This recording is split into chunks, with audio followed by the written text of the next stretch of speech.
ځینې سپوږمۍ وایي اشنا به چېرته وینا ګونګۍ شوې ولې مړه دې ونه کاتل وده دې نه کړم مړه دې ونه کاته وده دې نه کړم نسکور پرې نه وتم نشه دې نه کړم او هسې دې وسوم لوغړندې کړمه هسې دې وسوم لوغړندې کړمه ګوګل مې یخ نه شو لمبه دې نه کړم سلامونه پښتنه مینه مې ومنئ هیله لرم چې روغ جوړ به اوسئ او د باران پلس یوټیوب چینل او فیسبوک پاڼې قدرمنو لیدونکو سپوږمۍ په لپه کې ادبي خپرونه له ما ذبیح الله سیال سره لیدونکي یاستئ په دې خپرونه کې موږ بیا هم ځوان تاند او با استعداده تکړه شاعر له ځان سره لرو ښاغلی معراج معصوم منګل صاحب میلمه ده چې واقعا ښکلې شاعري کوي له دوی سره به مرکه هم کوو له دوی څخه به غزلې اورو نظمونه وي بل برخه کې که دوی لیکنې لري ادبي ټوټې وي نو له موږ سره پاتې شي او زموږ خپرونه تر پایه پورې وګورئ ښه راغلاست خپرونې ته هر کله راشئ مننه سیال صاحب محترم کور مو ودان لومړی خو تاسو ته ښه راغلاست وایم چې راغلی زموږ تر درې راغلی زموږ تر جونګړې راغلی کور مو ودان او یو خاص سلام ټولو د باران پلس یوټیوب چینل او د ټولنیزې رسنۍ ټولو مینوالو ته په ځانګړي ډول ستاسو سپوږمۍ په لپه کې خپرونې مینوالو ته ځانګړی سلام وړاندې کوم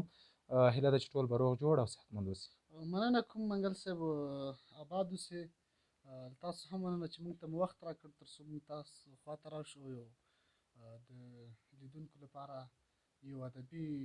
برنامه د تاسو سره جوړه کړو تر څو لیدونکي هغه څه چې باید دوی له خلکو یا هغه شاعرانو څخه واخلي چې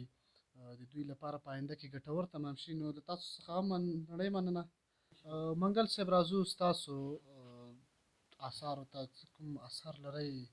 کوم کتاب مو لیکلی ده او یا هم په راتلونکي کې داسې یو تصمیم لرئ چې کوم کتاب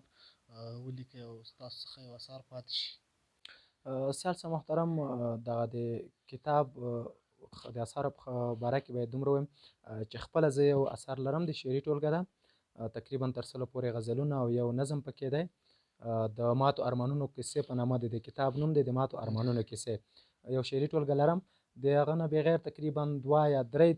ټولګې نور د غزلونو آماده لرم خو فعلا د چاپ لپاره کومه داسې هغه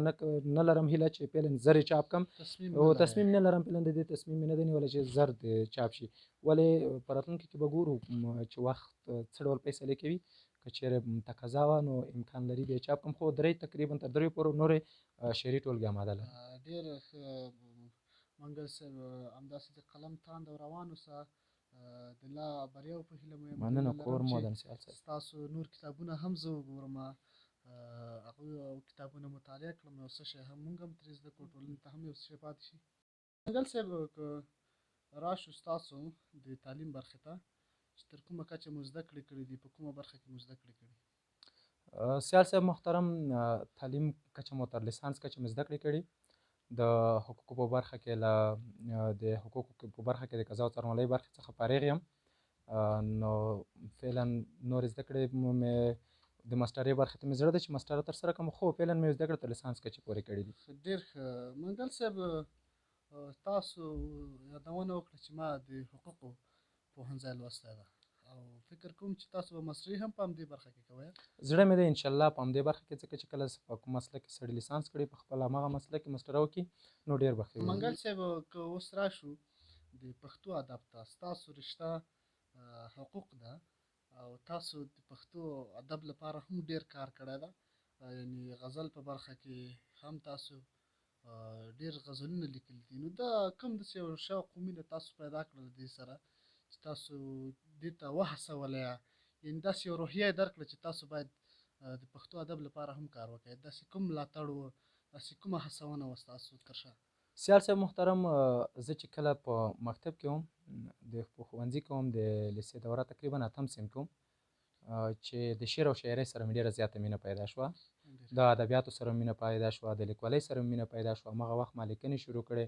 که څه هم شعر مې لیکلی نه شو ولې د شعر مطالعه مې ډېره زیاته لرله په 8م 9م صنف کې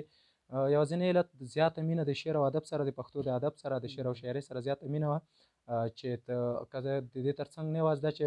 ما حقوق لوستي دي، د هغې سره د ادبیاتو په ښوونځي کې مو هم یو څه وخت پورې زده کړې کړې، خو بیا د ستونزو او مشکلاتو په اساس ادبیات رانه نیمګړي پاتې شول. نو د حقوقو څخه مې لیسانس ترلاسه کړ. خو د شعر او شاعرۍ او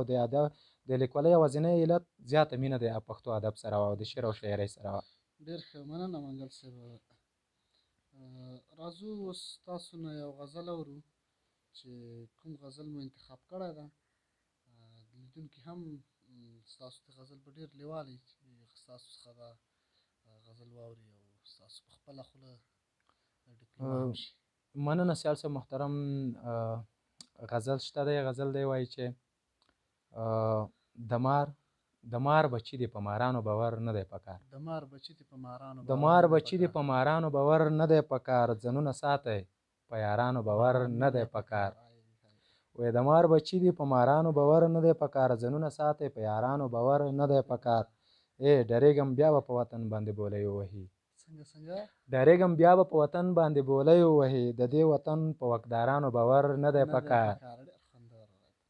وایي ګورئ چې نور د زنده‌باد نارې ونه کړې ورته، ګورئ چې نور د زنده‌باد نارې ونه کړې ورته، په وږو تږو رهبرانو باور نه دی پکار. بیت چې وایي بت پرستي د ګنهګار به شئ توبې وباسئ، بت پرستي د ګنهګار به شئ توبې وباسئ، په حضرتانو او پیرانو باور نه دی پکار. وروستی مقطع ده چې وایي دا د معصوم خبرې ډېرې جدي هم مه ګڼئ، دا د معصوم خبرې ډېرې جدي هم مه ګڼئ، په دې شعرونو شاعرانو باور نه دی پکار. ډېر خوندور بیت د صابر صاحب دا بیت درته ډالۍ وي. زموږ د شپې شوګیرې هسې عادت، زموږ د شپې شوګیرې هسې عادت، زموږ د شپې شوګیرې هسې عادت، کنه زموږ د راتللو کنه زموږ د راتللو څوک دی. واو،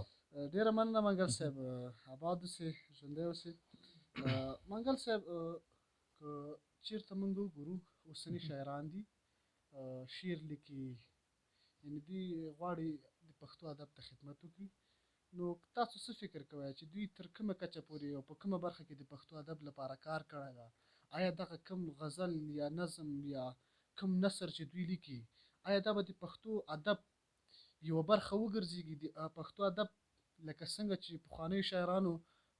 د غزل بابا حمزه بابا شه، د دوی په څېر به هم د اوسني شاعران د پښتو ادب لپاره داسې یو څه ولیکي چې تر آینده نسلونه زموږ د هغې نه استفاده وکړي؟ سیال صاحب محترم دا ډېره ښه پوښتنه ده. د پښتو ادب د ادبیات عموما یو بحر دی.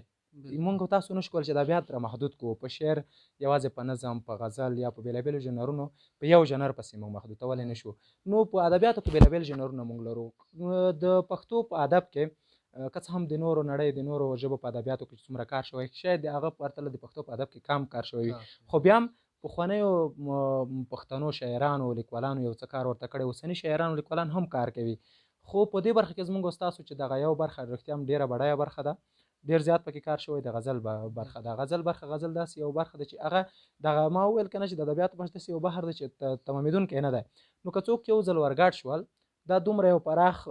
بحر دی چې کولی شي د هر یو خوا نه د هر ځای نه بېلابېل، لکه په بحر کې چې بېلابېل هر څه پیدا کېږي، همداسې د ادبیاتو بخش کې مو پیدا کولی شو. نو د غزل تر څنګ په کار د ځوانو شاعرانو ته که څوک کولی شي، خو که څوک یو بخش کې ښه کار کولی شي، همغه بخش ته کلک ونیسي چې ښه کار وکړي. او که څوک دا وړتیا لري چې بل بخش کې کار وکړي، د نظم تر څنګ په نثر بخش کې کار وکړي، نو ښه خبره ده چې سړی په هغه کې هم کار وکړي. د پښتو ادب یوازې په یو برخه پورې محدود پاتې نه شي، په هره برخه کې ورته کار وشي. اوس که موږ فکر وکړو د نثر برخې ته دومره کار نه ده شوی د پښتو ادب لپاره، همدغه خبره ده سیال صاحب چې زموږ ستاسو ادبیات د نورو نړۍ نه یو څه کم پاتې دي. چې زه وایم چې د نورو نړۍ کومې ژبې چې دي ادبیات یې ډېر پرمختللي دي، همدغه خبره ده چې نورو نړۍ کې په هر بخش کې کار شوی دی، لیکوالانو یې کار کړی، ولې زموږ متاسفانه په هغه اندازه نه دی شوی. که څه هم شوی دی، لا هم کار روان دی، کېږي به انشاءالله. په ځوانانو مو دا باور دی چې دا کار به کوي. منګل صاحب ښه شعر کوم شعر ته ویل کېږي او کوم ښه شاعر ده په اوسني حالت کې؟ سیال صاحب محترم دا ښه پوښتنه ده، ډېره ښه پوښتنه ده. د هر شعر دپاره هر څوک خپل نظر وړاندې کوي، هر څوک ښه شعر د خپل زاویې د خپل د نظر لرلید له لارې تعریفوي. خو ځینې شاعران یوازې ښه شعر د ردیف، قافیې او دغه وزن چې دا د شعر اساسي او بنسټیز توکي دي، دا باید موجود وي په شعر کې. دا چې موجود نه وي، موږ هغه ته شعر نشو ویلی. خو دا چې ښه شعر کوم ښه شعر دی، د ښه شعر لپاره باید زه یو 4 خاص ځانګړنې وایم. لومړنۍ ځانګړنه دا ده، دا ځانګړنه باید پکې وي چې شعر په زور سره نه وي لیکل شوی. یعنې هدف دا ده چې ته د شعر په موډ کې نه یې چې ته شعر ولیکې، ولې په زور سره اخته یې غواړې شعر ولیکې. د شعر موډ کې نه، خو بیا هم شعر ته کوشش کوي ولیکې. هغه د شاعرانو په اصطلاح چې د شعر خپیری در سره نشته، خو په زور سره بیا هم کوشش کوي دغه خپیری راغواړي او شعر لیکي. یو دغه دا د شعر د ښه ځانګړنو له مخې ده چې تر څو په زور سره باید شعر ونه لیکل شي، شعر چې کله په موډ کې ولیکل شي. دویمه دا چې هر هغه څه چې موږ تاسو غواړو په شعر کې وړاندې کړو، صحیح ده، کوم څه چې غواړو موږ په شعر کې وړاندې کړو، هغه انځوریزه برخه یا تخیلي باید ډېر ښه تخیل شوی وي، په ډېر ښه ډول انځور شي، په ډېر ښه ډول تخیل پکې وشي، تر څو هغه خیالي برخه یې ډېره بډایه وي چې نورو ته وړاندې کوو هغوی هم فن ترې واخلي، هم خوند ترې واخلي. د دریمه خبره ده چې شعر باید خاص یا فرمایشي نه وي. د یو چا فرمایش باندې نه وي لیکل شوی، یا دا چې یو خاص شخص ته نه وي لیکل شوی، خاص پیښې ته نه وي لیکل شوی، خاص ځای ته نه وي لیکل شوی. شعر باید عام فهمه وي او عامو ته لیکل شوی وي، هر چا ته لیکل شوی، هر څوک باید ترې مطلب واخلي. څلورمه وروستۍ ځانګړنه باید د شعر زه دا بولم چې شعر د وخت په پنجو کې ګیر نه وي. یعنې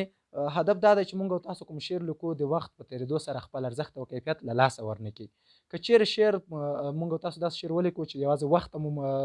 رجع کړی وي، هماغه یوازې یو وخت پورې محدود وي، نو هغه شعر ښه شعر نه دی. زموږ او ستاسو پخوانیو شاعرانو په دې کې ډېر ښه کار کړی. زموږ او ستاسو پخواني شاعران چې دي، رحمان بابا، خوشحال خان خټک، حمزه بابا، حمید مومند، هر څوک چې دي د هغې وروسته پاتې شاعران، د نور شاعران، دوی دغه کار ډېر ښه کړی. موږ هغه شعرونه چې اوس لولو، هغه موږ فکر کوو چې دا نن لیکل شوی، تقریبا 300-400 کاله پخوا لیکل شوي شعرونه موږ او تاسو ته نن داسې ښکاري لکه نن چې موږ ته لیکل شوي. نو هدف دا دی چې کله موږ او تاسو نن شعر لیکو، باید د دې آینده په نظر کې ونیسو چې سبا ته څوک لولي، باید څوک یې لولي باید مینوال ولري، لوستونکي ولري. هغه لوستونکی په راتلونکي کې چې څوک لولي باید داسې فکر وکړي چې دا نن ماته لیکل شوی. دغسې یعنې د وخت په پنجو کې شعر ګیر نه وي. دا څلور ارزښتونه زه وایم په شعر کې ډېر اړین دي چې باید یو څوک یې په نظر کې ونیسي. ډېره مننه منګل صاحب چې موږ سره مو خپل نظر شریک کړ.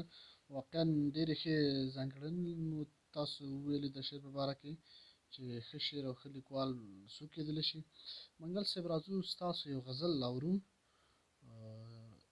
د سپوږمۍ په لپه کې ادبي خپرونې مینوال به هم په تمه وي ستاسو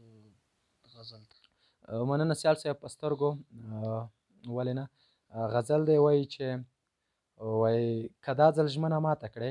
ماران دې درپسې شي، که دا ځل ژمنه ماته کړې ماران که دا ځل ژمنه ماته کړې ماران دې درپسې شي، که پاتې شوې نن رانغلې قرآن دې درپسې شي. سیال صاحب وایي که دا ځل ژمنه ماته کړې ماران دې درپسې شي، که پاتې شوې نن رانغلې قرآن دې درپسې شي. بیت یې وایي چې مغرور کبرجن خدای دې داسې لیونی که، مغرور کبرجن خدای دې داسې لیونی که، په کاڼو چې دې وولي ماشومان دې درپسې شي. وایي له ځانه چې په تنګ شي تنکۍ شونډې واړه وخورئ، له ځانه چې په تنګ شي تنکۍ شونډې واړه وخورئ، د خپل ښایست جانانه د خپل ځان دې درپسې شي.